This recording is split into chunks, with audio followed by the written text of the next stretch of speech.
The gate went silent in a way that made my skin tighten. Not the normal, late-night quiet, but the kind where sound feels like it has been deliberately shut off.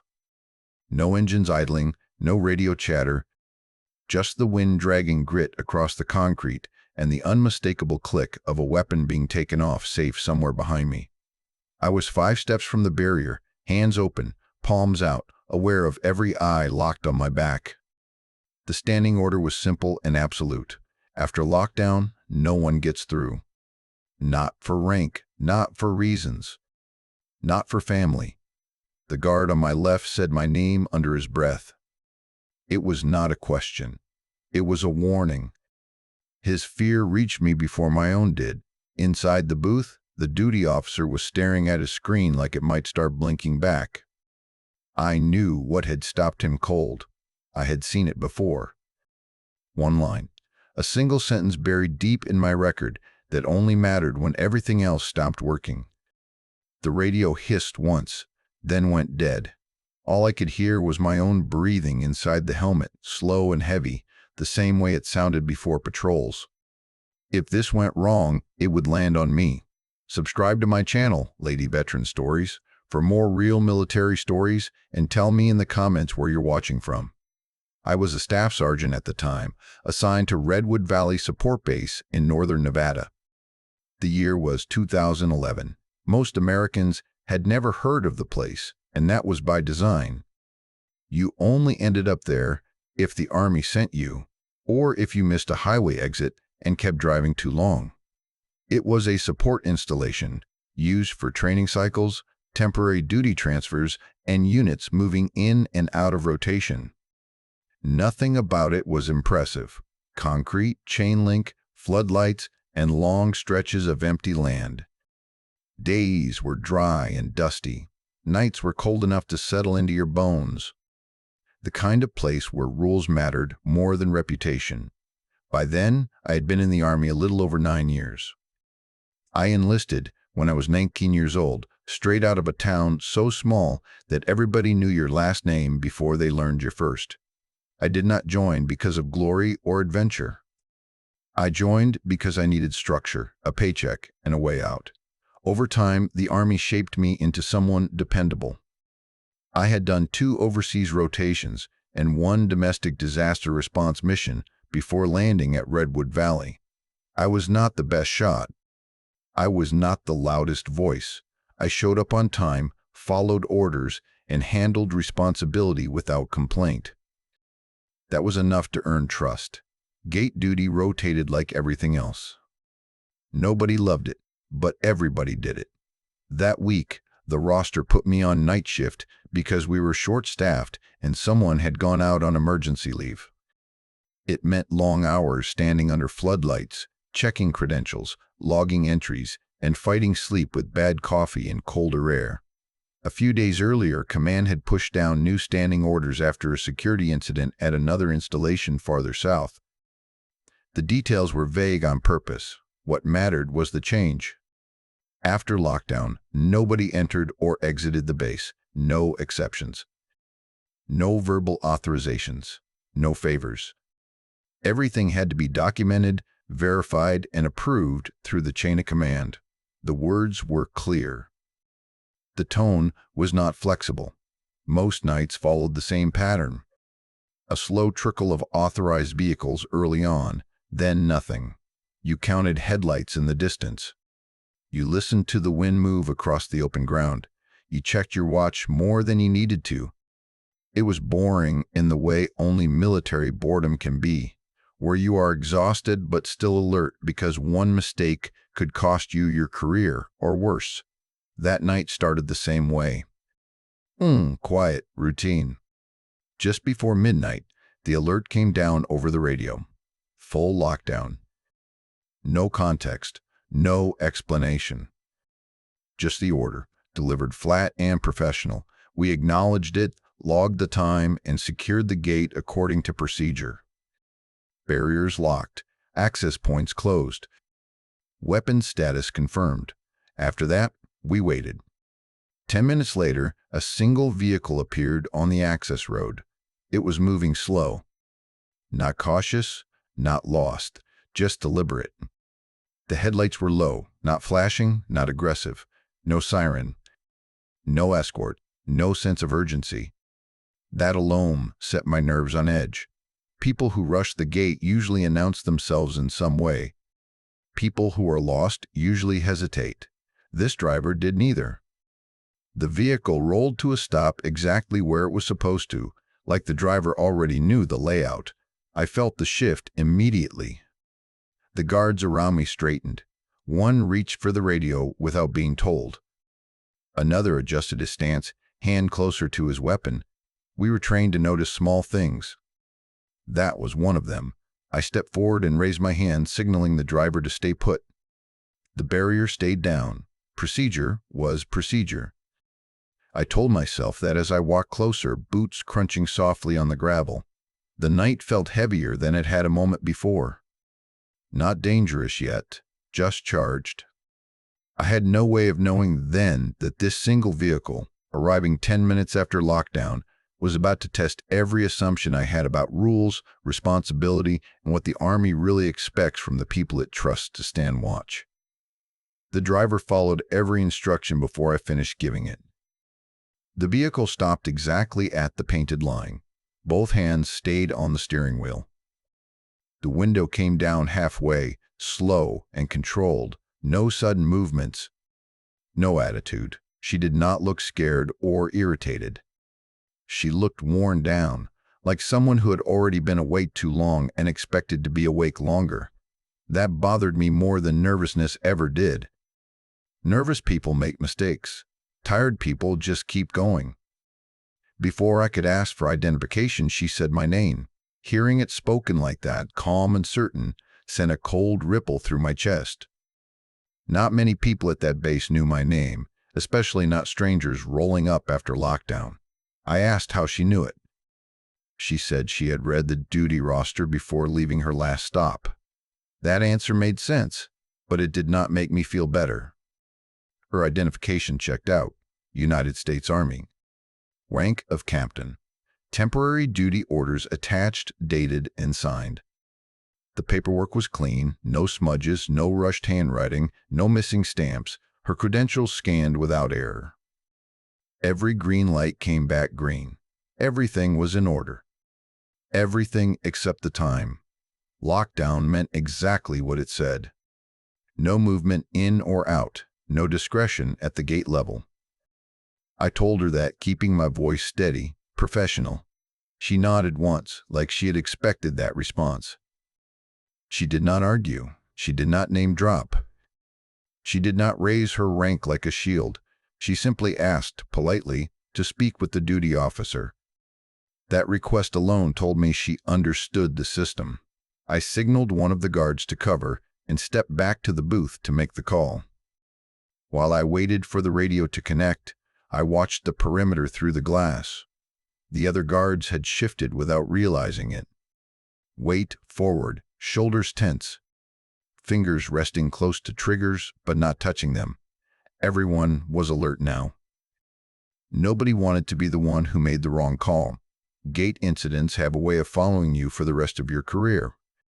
The radio stayed silent longer than it should have. I called again, slower, clearer. Still nothing. The wind picked up, whistling through the fencing, rattling loose debris along the ground. I told myself it was just weather, but I had learned over the years that your body notices things before your brain wants to admit them. Finally, the duty officer answered. His voice was tight, clipped in a way that told me he was already under pressure. I explained the situation. One vehicle, one captain. Valid orders. Arrived after lockdown. I gave him her name. There was a pause on the line. Not static, not interruption. Just silence. He asked me to repeat her full name. I did. He asked for her service number. I read it off carefully, double-checking each digit before I spoke. Another pause followed. Then he told me to stand by. I acknowledged and went quiet. Standing by sounds simple, but it is one of the hardest things to do when you are responsible for a decision point. I could feel eyes on me from behind, waiting for direction. The captain remained still in her seat, hands visible, posture relaxed but alert. She did not look back at the gate or at the guards.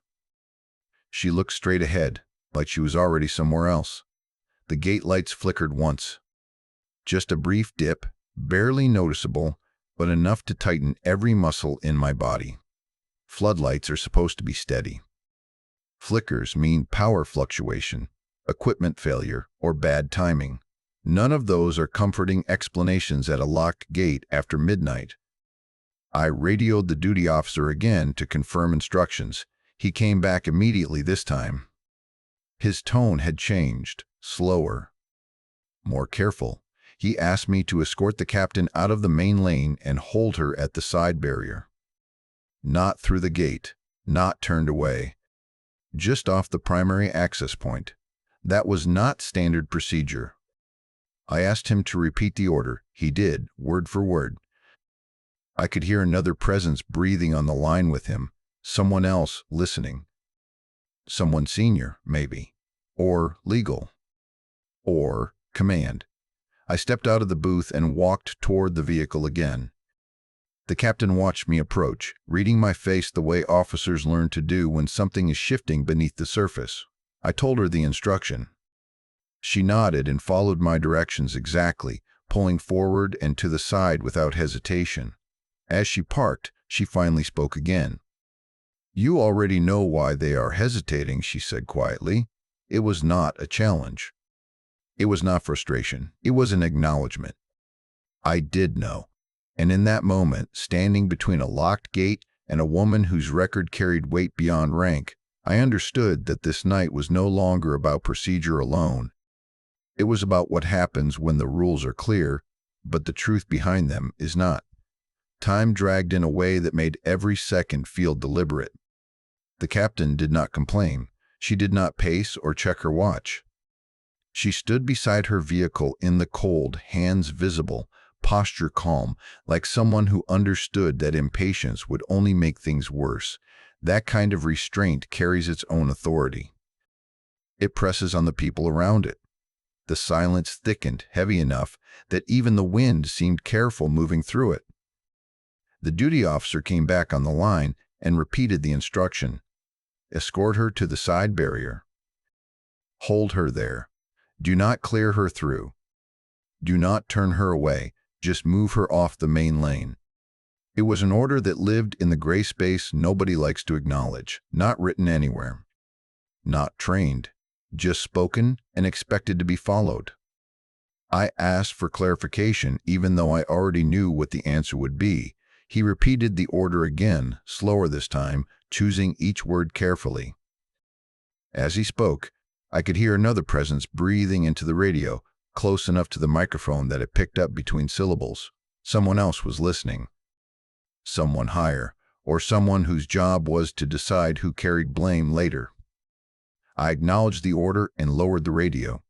The guards behind me were watching closely. They did not ask questions. They did not need to. Leadership is quiet and uncomfortable in moments like that. You feel the rules pushing from one side and your judgment pulling from the other. Training tells you to follow procedure. Experience tells you that procedure does not always cover what is in front of you. I thought about briefings I had sat through where accountability was broken down into bullet points. I thought about memorial services where names were read slowly, carefully, because those names were the result of decisions that felt small at the time. Standing at that gate, I understood how easy it is for mistakes to look like obedience until much later. I walked back toward the captain and gave her the instruction. She nodded once and followed without hesitation, moving to the side barrier exactly as directed. She did not ask why. She did not ask how long. She did not ask who was making the call. That told me more than any rank insignia ever could. As we stood there waiting, she finally spoke again. Her voice was low even, carried just enough to reach me and no one else. You already know why they are hesitating. It was not accusation. It was not frustration. It was simple recognition. She knew what was happening inside that duty booth. She knew which record had been pulled up. She knew which line was being read over and over. I did know. Years earlier, long before this gate and this night, her name had been attached to an incident that made commanders uncomfortable. An order that had been lawful on paper and wrong in practice. She had refused it, not loudly, not in front of cameras or formations. She had written her refusal, documented her reasoning, and signed it knowing exactly what it could cost her. The system never forgives that kind of clarity, but it never forgets it either. That line in her record followed her quietly. Not enough to end a career, enough to slow one, enough to make people pause when her name appeared at the wrong time in the wrong place. Now it was midnight at a locked gate, and that single line had more weight than the standing orders taped inside the booth. The guard shifted again, boots crunching softly against the gravel. One of them cleared his throat, then stopped himself. Nobody wanted to speak first. Everyone understood that whatever happened next would be remembered, even if it was never written down. I kept my eyes forward and my posture neutral. Inside, my thoughts were loud. If I pushed too hard, I risked crossing my authority. If I stayed silent, I became complicit in something I did not fully agree with. There was no clean option, just choices with different costs. The radio crackled once more, then went quiet again. The night felt colder. The lights hummed overhead, steady now, but I could not shake the feeling that we were standing on a fault line, waiting to see which way the ground would shift. I looked at the captain. She met my eyes briefly and gave a small nod, not of thanks, not of reassurance, but of understanding. She knew the position I was in. She knew that whatever decision came down, I would be the one carrying it out. And in that moment, I wished I did not understand her file as well as I did, because knowing made the waiting heavier and the responsibility harder to set down.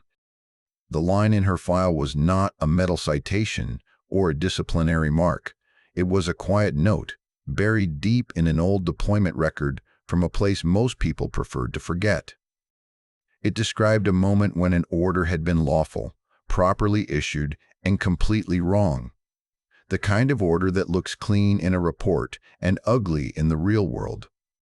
She had refused it, not in front of troops. Not with raised voices or dramatic gestures. She had written her refusal, laid out her reasoning, signed her name, and submitted it knowing exactly what that choice could cost her.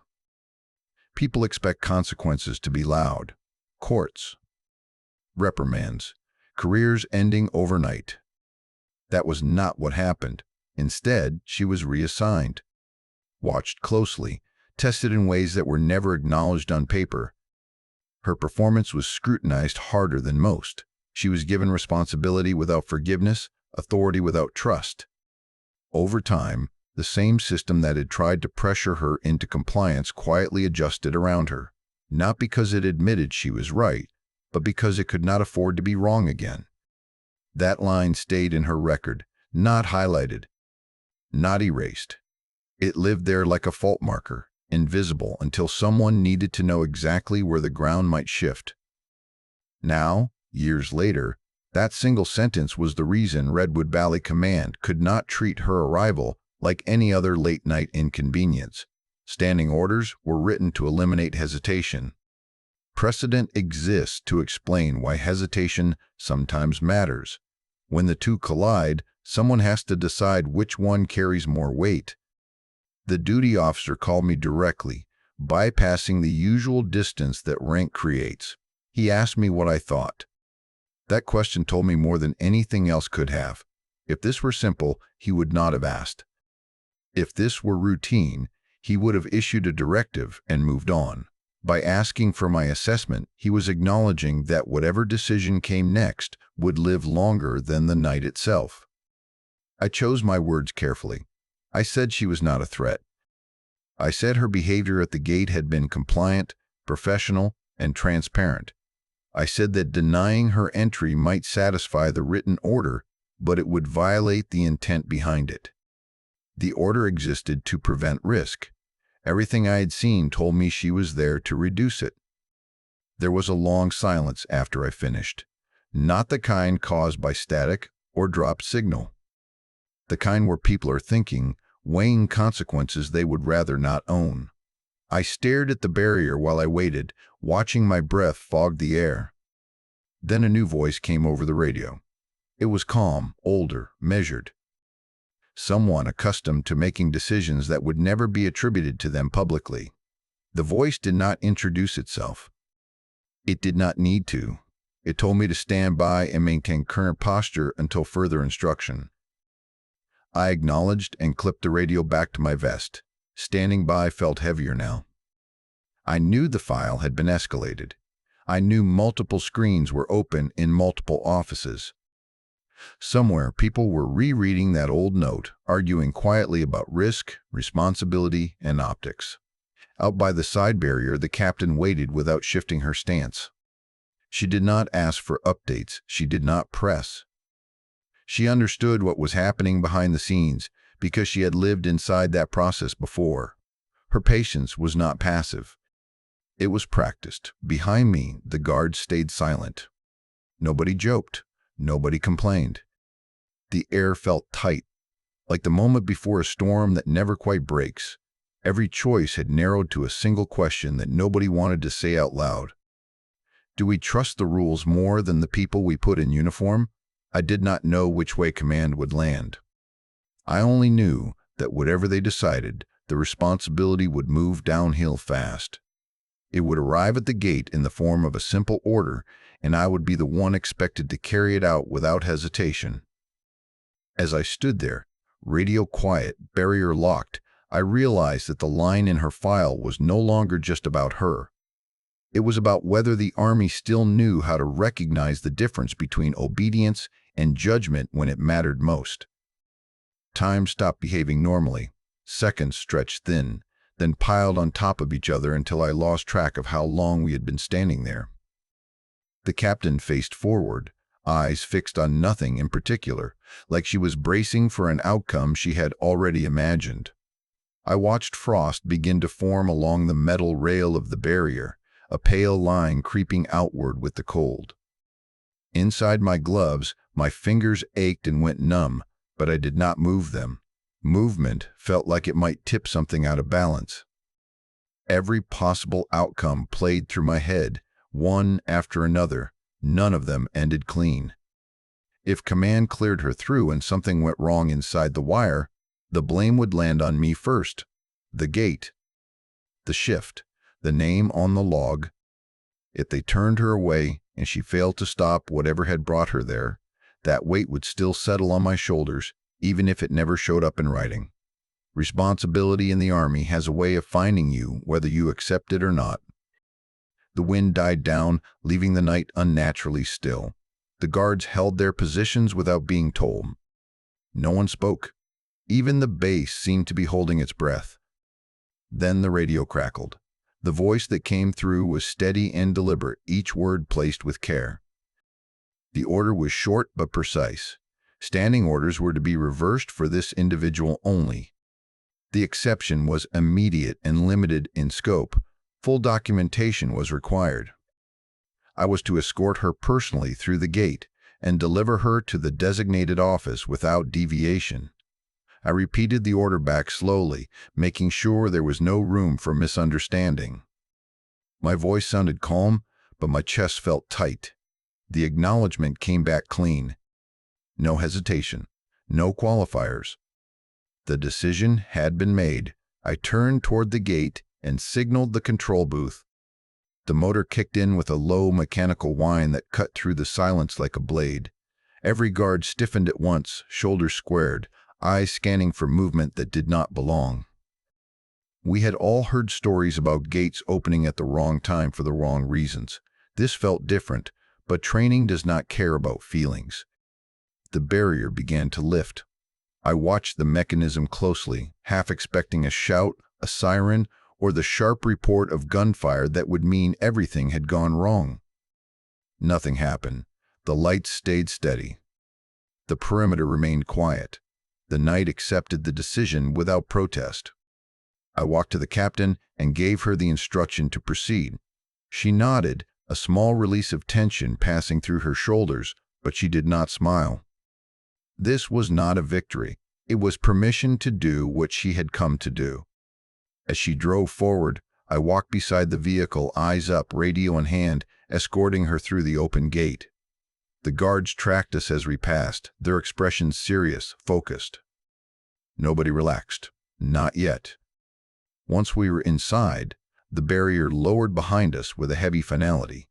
The sound echoed longer than it should have. The gate was closed again. The exception was already becoming a record, a report, a justification that would be reviewed and questioned later. I exhaled slowly, realizing I had been holding my breath without noticing. My hands still felt numb, but the ache had shifted into something else. Relief mixed with the weight of what had just happened. I glanced at the captain as we moved deeper into the base. She kept her eyes on the road, jaw set, posture steady. Whatever she was carrying with her had not been left at the gate. The reversal of orders had not removed the pressure. It had only moved it forward. Behind us, the night returned to stillness. Ahead of us, consequences waited quietly, already forming. Just past the gate, after the barrier had settled back into place and the tension eased enough for the air to move again, she slowed the vehicle and pulled to the side as instructed. I stopped with her and waited, expecting the next set of directions to come over the radio. Instead, she shut off the engine and stepped out into the cold. She turned toward me and, for the first time that night, really looked at me.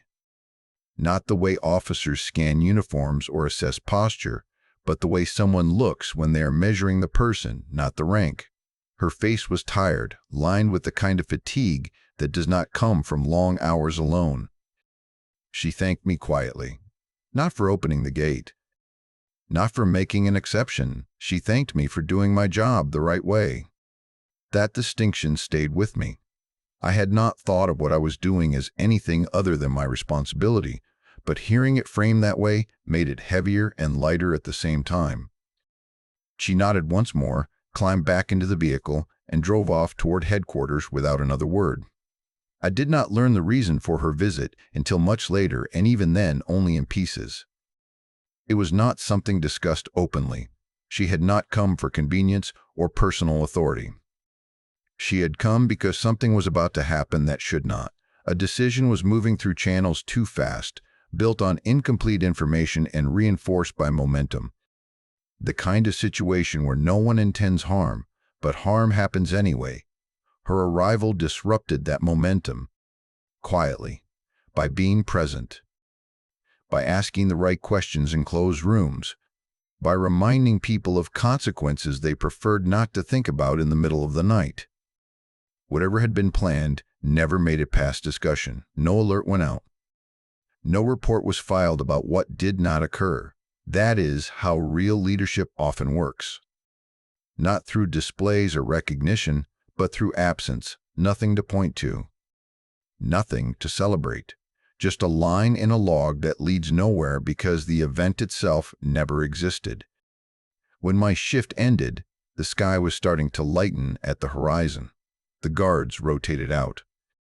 The gate returned to its usual rhythm. I signed my log, turned in my gear, and drove home in silence. The road was empty, the radio off. My body was exhausted, but my mind would not slow down. I lay down later, uniform folded at the foot of the bed, staring at the ceiling. Sleep did not come easily. The night replayed itself in fragments, the flickering lights, the radio going quiet, the weight of that decision hanging in the air. I realized then that doing the right thing does not always feel good in the moment. Sometimes it just feels heavy. Sometimes it follows you home and sits with you long after the gate has closed and the paperwork is done. By the time sleep finally came, the sun was already up and the night had settled into memory. But the feeling remained, lodged somewhere deep, a reminder that some of the most important moments in service are the ones that leave no visible trace at all. Redwood Valley settled back into its routine faster than I expected. Within a few days, the standing orders were updated again, the wording tightened, the margins cleaned up. New signatures appeared at the bottom of the page. The old version was pulled down and replaced like it had never existed. The gate logs were filed. The reports were archived. The night became a reference point only if someone knew exactly where to look. Most people forgot it happened at all. I did not. I kept thinking about that single line in her file and the quiet power it carried years after it had been written. I thought about how the Army claims to live in the present but never really does. Every decision sits on top of old ones. Every name carries a history, whether anyone admits it or not. The institution remembers everything and pretends it does not, right up until the moment memory becomes inconvenient to ignore. I wondered what lines existed in my own record that I had never seen. Small notes, comments from supervisors, observations written late at night after long days. Nothing dramatic, but enough to shape how someone might hesitate if my name ever appeared on the wrong screen at the wrong time. That thought stayed with me longer than I wanted to admit. Weeks passed. Then months. Redwood Valley remained what it had always been. A place people passed through, not a place they stayed. I rotated off gate duty. New faces filled the booth. The barrier kept lifting and lowering on schedule. The night returned to being just another night. Years later, when I found myself training younger soldiers, that memory resurfaced more often than I expected. It came back during long classroom sessions and late evening talks after the range had gone quiet. They asked about rules, about authority, about what to do when orders feel absolute. I told them rules matter. I told them procedure exists for a reason and that most of the time, following it exactly is what keeps people alive. But I also told them judgment matters, that there are moments when you have to think, not just react, when you have to understand why an order exists, not just what it says. I never told them about the gate. I never mentioned the captain, or the exception, or the radio going quiet. Some lessons are not mine to pass down directly. They have to be earned through experience, not borrowed through stories. All I could do was give them the space to think and hope they would recognize the moment when it arrived. Even after I left Redwood Valley, the memory stayed close.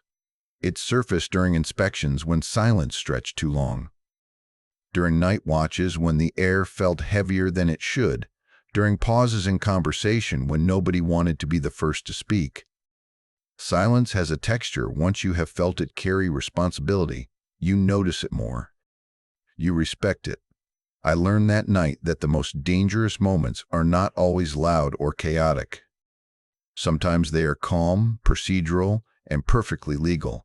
Sometimes they arrive without warning and ask you who you are when nobody is watching. I carried that understanding with me through the rest of my service. It did not make decisions easier, but it made them clearer. It reminded me that doing the right thing is rarely about comfort or certainty. It is about accepting weight and holding it steady long enough for others to move forward. Redwood Valley faded into the background of my career, just another assignment on paper. But that night never faded the same way. It stayed sharp and quiet, a reminder that some of the most important moments in uniform leave no record anyone wants to read. And every time the world went still in that familiar way, I knew exactly why my shoulders tightened and why I never rushed to fill the silence.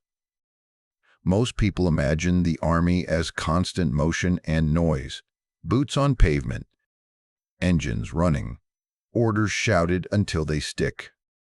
But the moments that stay with you the longest are usually quiet. A gate under floodlights, a radio that refuses to answer, a pause where everyone is waiting for someone else to decide. That night at Redwood Valley taught me that integrity rarely announces itself. It does not come with raised voices or certainty. It sits heavy in your chest and waits to see whether you will listen to it or drown it out with procedure.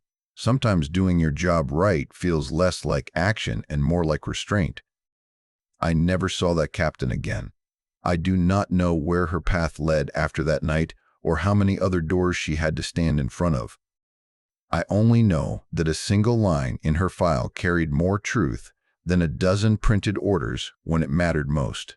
Not because it broke the rules, but because it reminded people why those rules existed to begin with. What stays with me is not the decision itself, but the silence around it, the understanding that the safest outcome does not always look dramatic.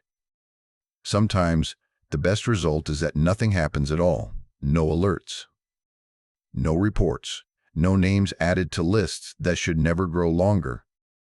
I learned that night that leadership often shows up quietly and leaves the same way, and that some of the most important choices in uniform will never be praised, only lived with. Subscribe to my channel, Lady Veteran Stories, for more real military stories, and tell me in the comments where you're watching from.